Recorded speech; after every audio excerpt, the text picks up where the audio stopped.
Any St George fan will tell you that Johnny King was one of the best ever. Here's two of his grand final tries from 1963 against West and 1964 against the Balmain Tigers.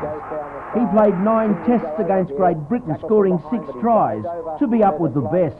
He also played against New Zealand and France. He was an Australian winger for 3 consecutive series, here in 1966 and 70, and in Great Britain on the 67-68 tour. King played with Saints for a decade, finishing in 1970 with 142 tries, the record.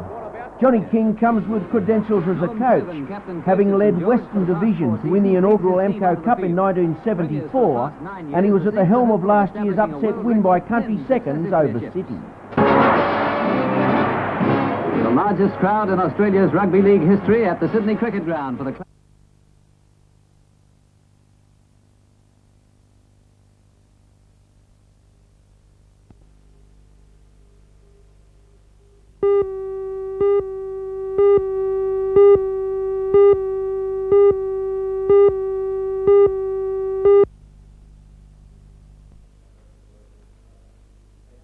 Jack Risby called a media conference immediately. Word came through from Melbourne headquarters that the development had received the green light. The project calls for the building of a 4-strand continuous bloom caster and reheat furnace with the capacity to process the work's entire output of 2 million tonnes a year. As well as making the plant more efficient, the caster will also improve quality, according to BHP, which will enable it to be even further competitive against imports. Clearing of the site is well advanced. It's where the #1 bloom mill used to be. The molten iron will now come from the BOS plant directly into the new cast house to be built next door. The blooms, counted to 6-metre length, will travel on a roller conveyor to a reheat furnace to be built at the head of the #2 bloom mill. The increased automation is the main factor in extra efficiency, but it also enables increased quality control.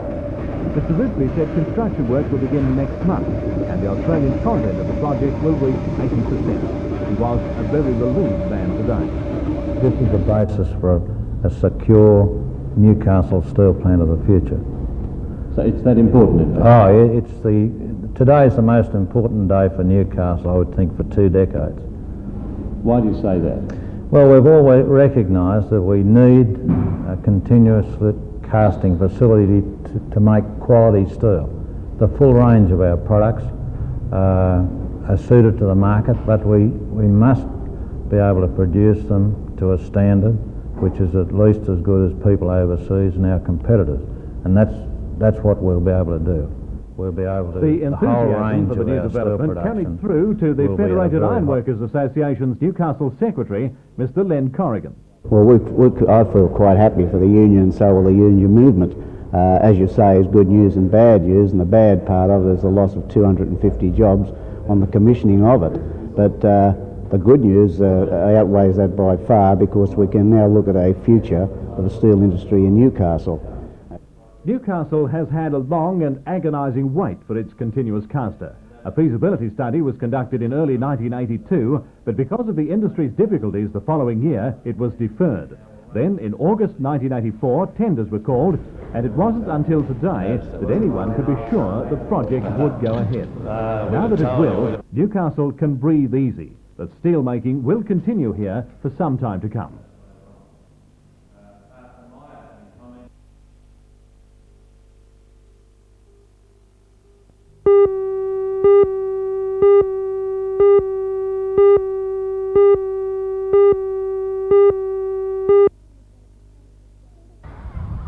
Singleton is one of the fastest growing areas in the Hunter region, so the local Shire Council decided to capitalise on this situation and become a land developer. It's had its ups and downs, but now it's a profitable business, with the council making some $1.5 million last year. Burnett Estate is the council's latest release, with 42 blocks being offered for sale. The council is the largest land developer in the town, and Shire President, Councillor Neil McNamara, says his council has made a conscious decision to maintain the land developing pace in good times and bad. We made a positive decision to stay in development. We have seen the downturn. We have struggled in that period of time, but fortunately we believe the tide has turned our way, and in fact even this year we've sold some 9 blocks of land. In the peak which you speak about of the high period, we was marketing and developing and marketing some 200 blocks of land yearly. And you know, when you have that much money being sold, land being sold, the funds that are coming in are being well utilised. And Singleton was the first council in this region to embark on a land development project, and now the townspeople are reaping the benefits. Not only are they acquiring building blocks at reasonable prices, but the profit has enabled the Shire to build council chambers and a leisure centre that have become the showpieces of the town. Councillor McNamara believes the town has turned the corner in the recession.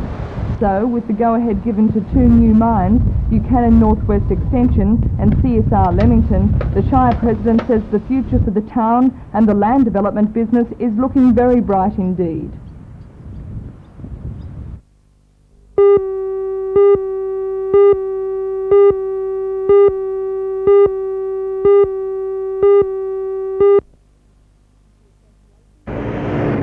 The Association's first automated teller machine in Newcastle was installed yesterday in the Caltex service station adjacent to the shopping centre at Jesmond. The machine, which is capable of carrying out a number of different transactions, cost around $60,000 and is the first of 3 to be installed in Newcastle. The Association also intends to install a number of EFT machines which can be used only for withdrawing. The area manager of Communication Credit Union Limited, Mr Kel Beckett, says the machines will allow credit union members who have Ready cards and Visa cards access to transactions 24 hours a day. It enables them to deposit cash, cheques, withdraw their cash, transfer their funds, pay their bills, so all in all a total package, 24 hours. Do you think it will allow credit unions to compete effectively with banks and building societies? I suppose it bridges the gap that the banks and the building societies have had on us for a little while, but really what it really does do is it gives our members the best of both worlds. They have the old world philosophy and ideals of a credit union now coupled with the 21st century knowledge and of the teller machines. So. Will more automatic tellers be introduced? Oh, we've committed, the credit union movement as a whole has committed itself to introduce these machines wherever possible, so yes, definitely.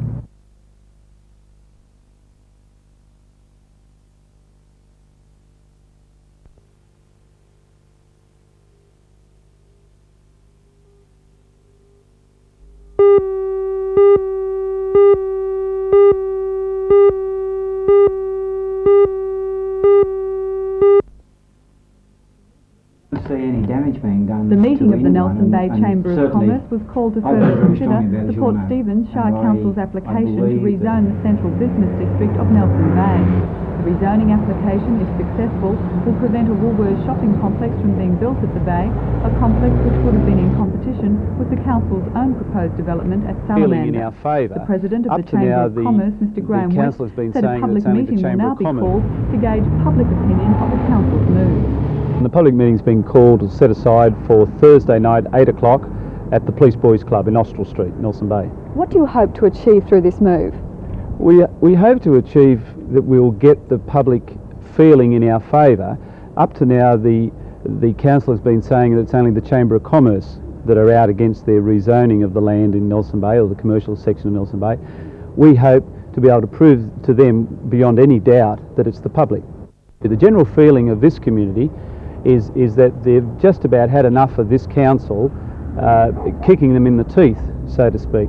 We have had the hospital issue 3 years ago, where we were promised by the then Shire President, Councillor McKenzie, that he would get us a hospital, which just hasn't come. And now we've got this, where the people want a Woolworths development or a second supermarket in Nelson Bay, and we're just not going to receive it now. Councillor McKenzie says the council is acting in the interests of the majority of the people. Do you agree? We'll find out on Thursday night. How would you describe the council's actions? Totally disgraceful and hastily done. While the Chamber of Commerce gears up to do battle with the council over the rezoning issue, another group of Nelson Bay businessmen has already taken legal action to try and prevent the council from going it alone in the Salamander project. It's already overshopped, a spokesman for the group and of in about fact, 20 it businessmen, just won't succeed. says they have no So we're very objection to the reluctant to see council them do it going with ahead with the Salamander project and selling it privately. He says, however, they are not prepared to see the council establishing and running the complex using what he described as the ratepayers' money. There's a group of us that believe that Nelson Bay is already overshopped, and in fact, it just won't succeed. So we're very reluctant to see them do it with ratepayers' money. Now, we expressed that to the Shire President 6 months ago in a letter and told him that we would be taking an injunction and seeking legal action and taking an injunction if in fact he proceeded with the development with ratepayers' money.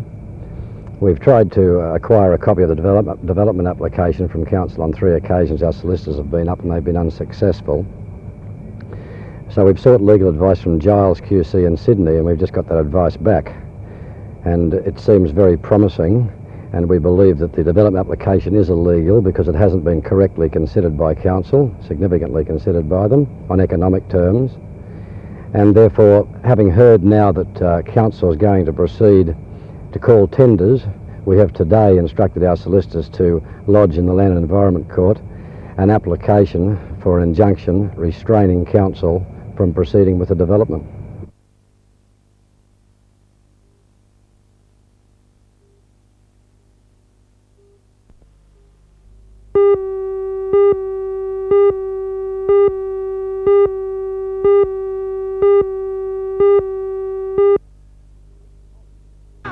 With the recent holding of the inaugural Australia Games, our 4 gold medals at last year's Los Angeles Olympics, things are looking brighter on the Australian sporting scene. Many of the top sporting achievements in the past couple of years have been an indirect result, at least, of the Australian Institute of Sport in Canberra. Set up by the Fraser government in 1980 after Australian athletes told the Prime Minister at the Montreal Olympics that Australia was so far behind they might as well not be there, the Institute has started to close the gap on the rest of the world. Thanks, that is, to the continuing federal government or taxpayers' commitment to the Institute. After he had addressed a Newcastle businessman's lunch, I asked the Institute's marketing manager, John Purnell, if he felt it was necessary to keep justifying the Institute's existence to the public in the light of its obvious sporting achievements. I certainly think we do, John. I think it's reasonable to say that we regard ourselves like a business like anybody else. We're getting a huge slice of the taxpayers' dollar, and it's very important that the people of Australia know exactly where that money's going and what the effects are. So I think it is important that we as an institute move around Australia and tell people exactly where that money's going. And is the Institute happy with the sporting results? At this stage, I'd say after 4 years, we're very happy. I think we're back on the pace of world sport, and indications from LA and Commonwealth Games have indicated certainly that. But we've got a long way to go. We're not kidding ourselves. We didn't think we'd come back with a bag full of gold medals. We've got a lot of people into finals that we've never had before. We've got a lot of 4th, 5th and 6th, including all the medals that we did get, which was a tremendous effort for Australia. But I'd say Seoul in 1988 is going to be where you'll see the real influence of the Institute's work in the international arena of Australian sport.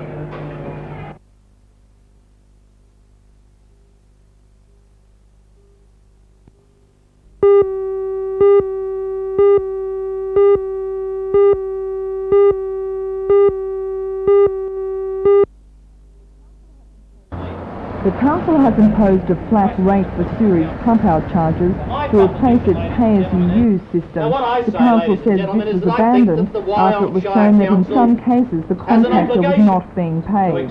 The flat rate is $312 a year for a fortnightly service. The residents say this is exorbitant, as most of the 3,000 households that use the septic system are pensioners and holiday makers.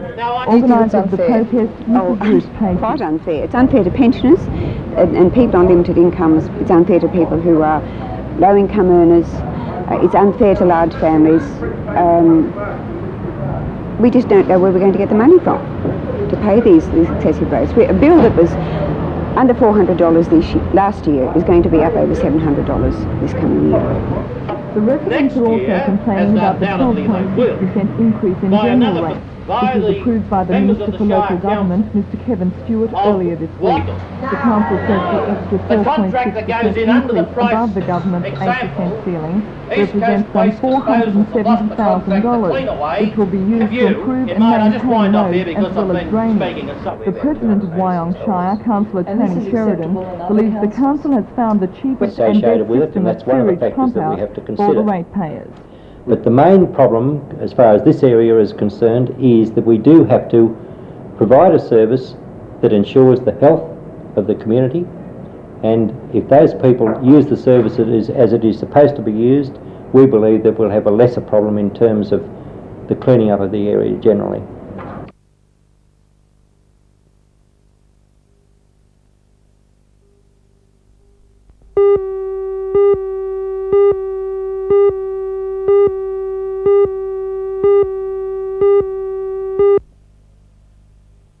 Where you go? While relatively little is known about the cause of asthma, latest reports show that 1 in 10 children and 1 in 20 adults are asthmatic. Many different types of medication are now on the market, having been refined over the years. Many asthmatics need more than one type of medication, with many taking 3 or more to enable them to lead an almost normal life. The latest drug undergoing the trial in Newcastle is known as a beta agonist, in the same group as brands such as Ventolin, Veritec, Bricanil and Dalupent. Although high hopes are held that the inhaler will be effective, Dr. Nicholas Saltos says it is not a cure. The aim of the study is to compare the efficacy of this medication in an aerosol form with some of the other medications, and to see whether it's better in terms of bronchodilation, whether it lasts longer, and whether it has less side effects by comparison with the other medications that we use. Research assistant Mr. Brian Crocker, who will make the study, says the trials for the new drug will be extensive. There are 2 one-month periods when the people in the trial go on one of the drugs. We don't know what the drugs are. We don't know what's in the canister, and they don't know what's in the canister. They use that for a month. After 1 week they wash out, a washout period.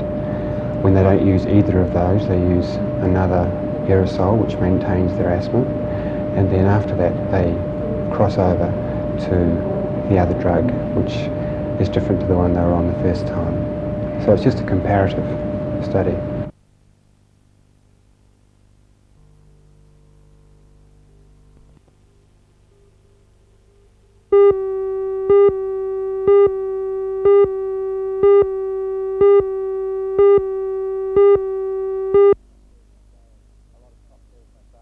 A lot of the top skiers from Australia are coming because of the fact that the national titles are being held there in Easter.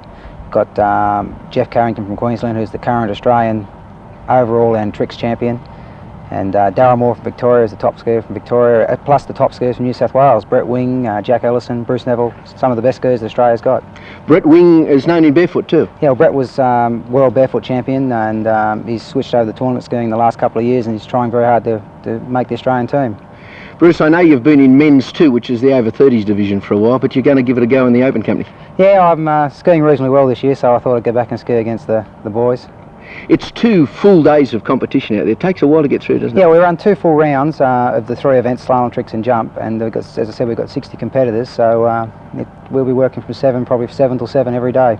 The ladies are well represented too, a name that means something to me, and Judy Shasher is one of the ladies. Well, Judy's a local girl from Shortland, and she's skiing in the girls division, which is under 18, and she's doing very well this year. It's second year, I think, in that division.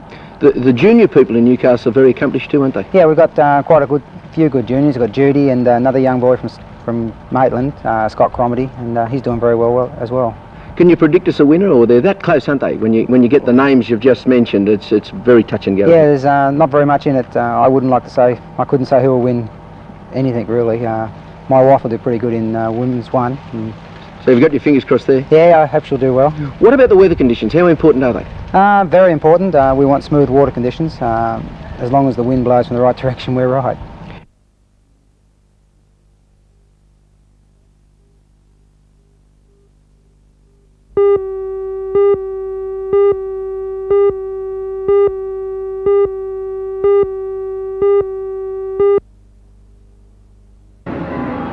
The attraction of the show never fades, and when the gates opened today, there was an almost instant crowd. This year's show is a mixture of the new and the time-honoured. You may no longer be a child, but the fairy boss and the laughing clowns are just the same. Sideshow Alley also has its usual collection of cheap thrills, except that the rides are more terrifying and the horrors are more horrifying. The Maitland show is built around the man on the land, and agricultural exhibits still hold pride of place. This farm produce display has been declared one of the best in years. In the same pavilion you can see everything from bread to beef. The organisers have provided much more free entertainment this year, including the Perry Brothers Circus, puppeteers and rock concerts tonight and tomorrow night. Basically what we're trying to do is ease the burden on the parent that's coming in with his family and providing for them a variety of free entertainment. And with all that new entertainment, what kind of gate takings are you hoping for? Well, we're hoping to see an approximate 10% increase in attendances. Last year our attendance was in the vicinity of 30,000 people. This year we'd be looking for somewhere in the vicinity of 35,000. The real fun and games begin tonight when the after-school crowds descend on the rides and the older merrymakers descend on the rock concert.